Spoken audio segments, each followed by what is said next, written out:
I'm Chaz Klimczak, and you're watching Klimczak's Killer Collection. This week's review, The Dorm That Dripped Blood. And tonight's episode features a special appearance by Captain Cinema.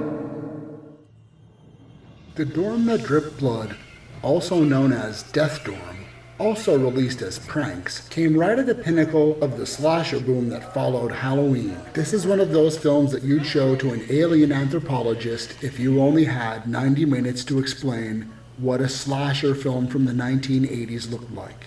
This one has it all, including the twisted and bizarre, yet not really plausible, dark ending. This film really doesn't have very much going for it. I would say this one is for the ultra curious and the slasher completist. But let's have a look at it anyway, because I think it's a significant entry. You have to understand, this is what a profitable horror film looked like in the 1980s. This, of course, is only possible because of John Carpenter's contribution to the genre. So while a lot of these films sort of looked like John Carpenter films, they were missing one essential ingredient: John Carpenter. So you end up with things like college parties looking like someone's surprise 30-year-old birthday party, and ingenues who look like they should be teaching grad school rather than attending undergrad school. Now understand, I have no problem with older women taking roles, but for plausibility's sake, come on. There's no way these people are in college. There's no way. Look at them.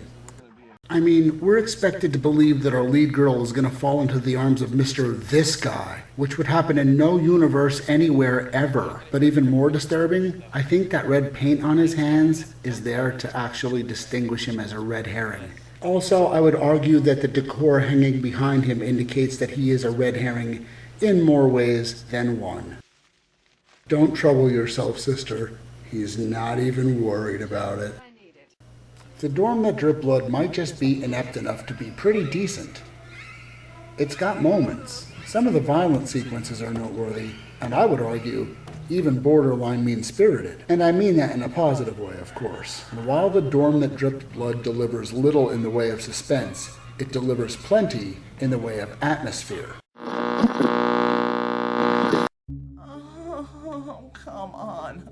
I'm Captain Cinema, and is it customary to play the stalker theme every time the camera shows someone sneaking around? This movie feels like one of those dime-a-dozen horror movies. It's atmospheric, but it's nothing to boast about.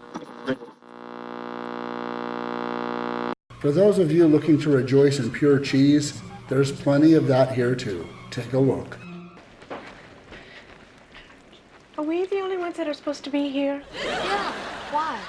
Well, I just saw that weird-looking guy with the fuzzy hair.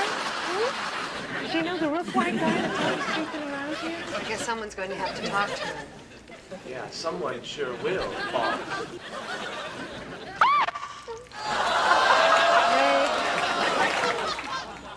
Come on, what are you screaming about? It's my egg. I'd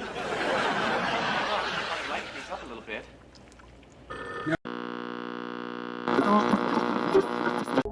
Basic, acting is bad, and the characters are bland. I like the title Pranks better. Okay, yes, it was atmospheric, but a bad movie is a bad movie. There's a reason this is a forgotten movie. If you come across it, run away, kicking and screaming. It's just my opinion. Now, folks, if you've never seen this film before, this is where you're going to want to stop watching, because there is a major spoiler coming up here. You see, this film has a deliciously dark ending. The problem is, it's also a ridiculously dark ending, and not in a good way. As a matter of fact, it needs a laugh track so bad, I just can't resist. So please, if you've never seen The Dorm That Dripped Blood, and you really are a purist, this is where you want to turn back. But if you've seen this film a million times like me, and you already have a love for it like I do, check this out. I'm not gonna hurt you. I love you. I'm not gonna hurt you like all the others. The others. Do you want to see the others, huh? Well, you've already seen Brian. I forgot upstairs.